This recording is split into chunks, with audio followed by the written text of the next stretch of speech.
Let's talk about something that we don't talk enough about on this channel. Not points, not lounges, and not transfer partners. Your actual bank. Because here's the question that most people never stop to ask. If you're strategic about your credit cards, why aren't you as strategic about where you keep your money? Most people bank where their parents banked. Chase, Bank of America, Wells Fargo. It's familiar, so they never question it. And I get it. But that's like living in a bubble and not realizing that there might be a much better setup outside of it. Meanwhile, people are optimizing 3x and even 4x on their credit cards, while their checking account is quietly charging fees or their savings account is earning next to nothing. That makes no sense. So today we're zooming out. I've banked with the top 4 credit card issuers: Chase, Citi, Capital One, and American Express.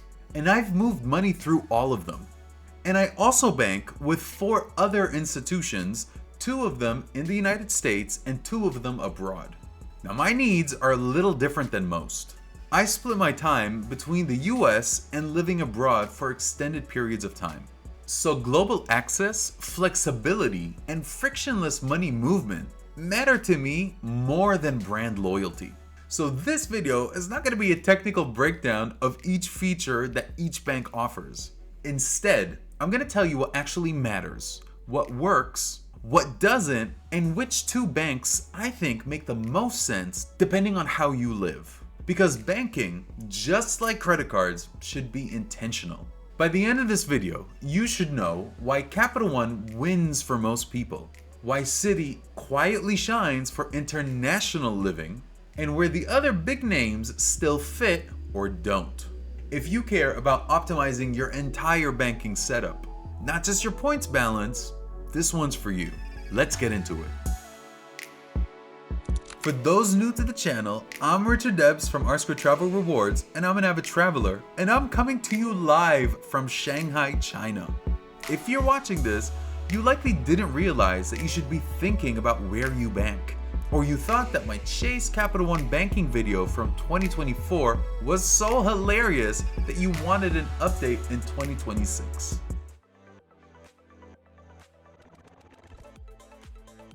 Hi. Okay. You guys have a cafe here? I'm here to film a cafe. Chase Cafe.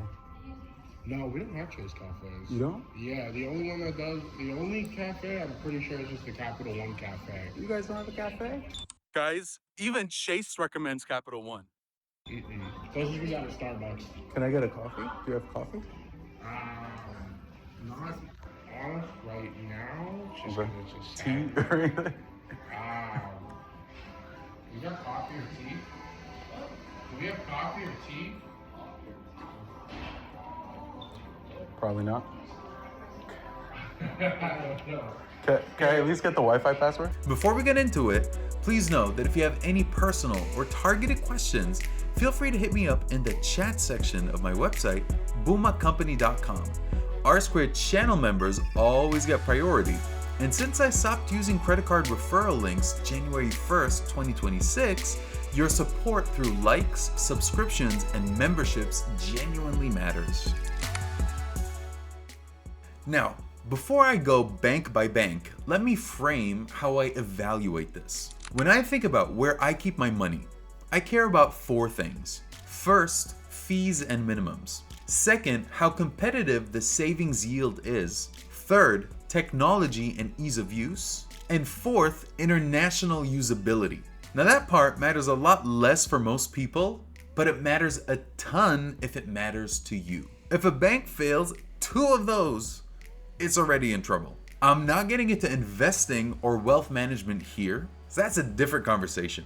This is for the folks who want to figure out who to start a banking relationship with, or who are just tired of banking fees and friction and didn't realize that there are better options out there. Alright, so let's start with Chase. Chase is the default for a lot of Americans. Massive branch network, strong brand, and deep integration if you already use Chase credit cards. And there's comfort in that, but comfort isn't the same as optimization. For everyday checking, Chase requires minimum balances or direct deposit thresholds to avoid fees. Their savings yield isn't competitive, it's not even close. Chase's savings yield is currently between 0.01% and 0.02%. That's 0%. It tells you everything you need to know about their priorities. It optimizes for gathering deposits, not for growing your deposits. And let's be real, banks have no problem charging 25 to 30% interest if you carry a credit card balance. So I'm not impressed when they pay you 0.01% on savings. If you value walking into a branch, Chase delivers. But if you value fee simplicity and yield, then you can do better. I can't recommend Chase as a default choice for someone trying to optimize their everyday banking. Chase is reliable and massive.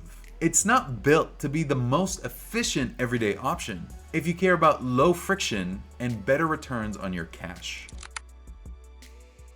Next is American Express. Now, American Express is interesting. Their high yield savings account is clean and competitive and is currently at 3.30%. The mobile banking interface is smooth. Amex Banking has two major superpowers. There are no minimum balances or maintenance fees.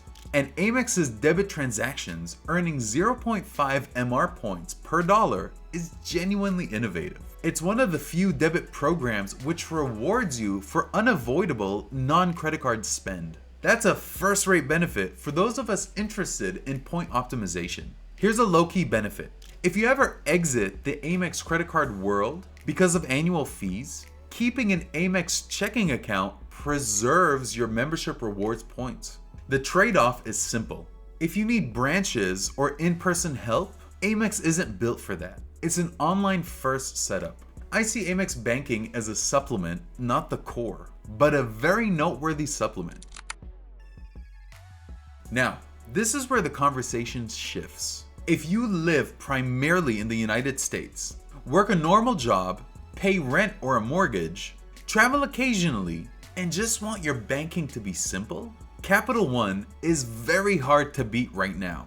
Let's start with the basics. No monthly maintenance fees, no minimum balance requirements, no foreign transaction fees on debit purchases, and strong ATM network access. That alone eliminates 80% of the friction most people deal with at traditional banks. Then there's the 360 high yield savings account, which has a competitive interest rate. It's currently at 3.30% APY. The app experience is clean, and it's currently tied with Citi as my favorite banking or credit card app. From a tech standpoint, Capital One just feels modern. And I know what I'm talking about. Capital One delivers paycheck deposits 2 days earlier than usual.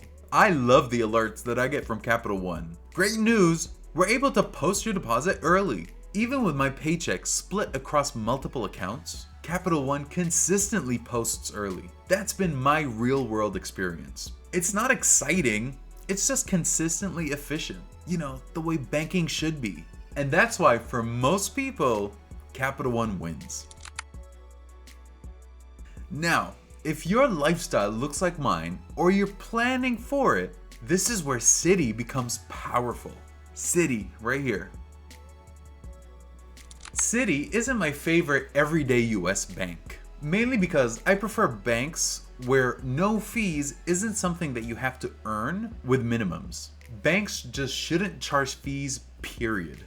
I split my time between the US and living abroad for extended periods of time. The US part is good because Citi's high yield savings account is currently at 3.2%. But once you start operating internationally, your banking needs to change. You care more about global presence and international wires. Citi has a much stronger international footprint than Capital One, Amex, and Chase. It operates more comfortably in multiple regions. For someone living overseas for months at a time, that matters. Citi addresses an area where Capital One isn't as competitive. Cross-border money movement. And that's why I keep Citi. If you're purely domestic, Capital One likely wins. If you're global, Citi earns its place. When I wire funds abroad, Citi has been faster and more cost efficient in my experience.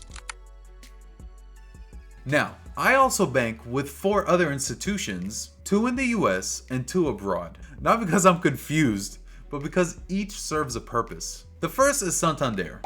I keep Santander for tactical reasons. Its World Debit Card allows me to withdraw cash abroad without foreign transaction fees. It's not my core bank, it's a tool. I was at a small spot in Hong Kong where they didn't take my version of Alipay. So I hit an ATM, pulled out some cash, and came back to pay. The trust level was impressive. By the way, you should always have a small stash of local currency for emergencies, but I never do. I just wing it. Remember to do as I say, not as I do. The next US institution is Bank of America. By default, I've been a co-owner of a Bank of America account for a gazillion years at this point. I don't even have a card, I just happen to be a co-owner. So I can't even begin to tell you about Bank of America's banking experience. However, being a co-owner came in handy when it was time for me to apply for the Alaska Mileage Plan card, and then later the Atmos Summit card, because it allowed me to benefit from the Bank of America's relationship bonus, which is a 10% bonus on points earned from eligible card spend. Now here are my two foreign banks. Why am I telling you this? What the hell. In Kenya, it's Diamond Trust Bank, or DTB. There's no magic here. I spend a significant amount of time in Kenya, and I'm always open to investment opportunities. It just makes sense. Citi transfers to Kenya seamlessly, where I hold two separate accounts, one in Kenya shillings and one in US dollars. And finally, in South Africa, I bank with First National Bank, FNB. Again, I spend tons of time here, so I wanted an emergency fund. The type of account that I hold is for foreign nationals, where only non-South African funds can be deposited. This is to ensure that I don't unlawfully conduct business in South Africa. Also, landlords like to know that you have a South African bank account. Banking diversification isn't about hoarding bank accounts. It's about flexibility. No one needs 8 banks, just like no one needs 10 credit cards. But you also don't need blind loyalty. For most of you living primarily in the US, if you want simplicity, no maintenance fees, competitive savings yield, and modern tech, Capital One is the most efficient choice. Amex is a strong complement if you're comfortable with a fully online experience, and you value earning points even on debit spend. If you spend significant time abroad or plan to, Citi becomes extremely valuable because of its international infrastructure and cross-border capabilities. Chase is a massive institution with scale and brand power, but scale isn't the same thing as optimization. Banking, just like credit cards, should be intentional, and most people are still doing it on autopilot. You don't have to. So I want to know, why did you choose your current bank? Have you ever switched banks as an adult? Or are you still using the one that your parents opened? And if you live abroad or plan to, what banking challenges have you faced?